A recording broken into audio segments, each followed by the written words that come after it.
2025 തീവ്ര വോട്ടർ പട്ടിക പരിഷ്കരണത്തിൻ്റെ ഭാഗമായി തെരഞ്ഞെടുപ്പ് കമ്മീഷൻ പ്രസിദ്ധീകരിച്ച കരട് പട്ടികയിൽ നിന്ന് 24,08,503 പേർ ഒഴിവാക്കപ്പെട്ടിരിക്കുകയാണ്. ഇതിനു പുറമെ കരട് പട്ടികയിൽ ഉൾപ്പെട്ടവരിൽ 19,32,000 പേർ വോട്ടവകാശം ഉറപ്പിക്കാൻ രേഖകളുമായി വീണ്ടും ഹിയറിങ്ങിന് ഹാജരാകേണ്ടി വരും. നിലവിൽ 18 മുതൽ 40 വയസ്സ് വരെ പ്രായമുള്ളവർ അവരുടെ ബന്ധുത്വം 2002 വോട്ടർ പട്ടികയുമായി ബന്ധപ്പെടുത്തണമെന്ന നിബന്ധനയുള്ളതുകൊണ്ടാണ് ഇത് സംഭവിച്ചിട്ടുള്ളത്.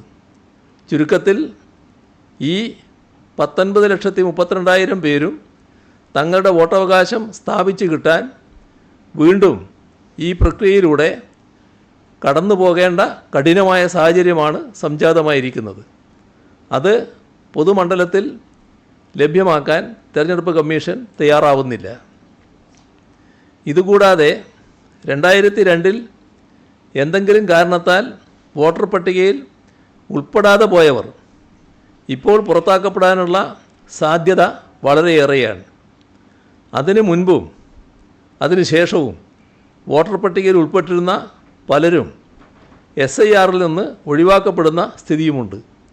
അതിൻ്റെ കണക്ക് എത്രയെന്ന് നിലവിൽ തെരഞ്ഞെടുപ്പ് കമ്മീഷൻ ലഭ്യമാക്കുന്നില്ല എന്നാണ് മനസ്സിലാക്കുന്നത്. 2021 നിയമസഭാ തെരഞ്ഞെടുപ്പിലും 2024 പാർലമെൻറ്റ് തെരഞ്ഞെടുപ്പിലും അതിനു മുൻപുള്ള തെരഞ്ഞെടുപ്പുകളിലും വോട്ട് ചെയ്തിരുന്ന വ്യക്തികളാണ് ഒഴിവാക്കപ്പെടുന്നത് എന്നതാണ് ഇവിടെ പ്രധാനം.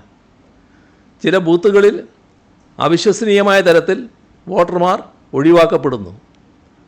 ഉദാഹരണത്തിന് പോളിംഗ് സ്റ്റേഷൻ 138 ശ്രീവരാഹം.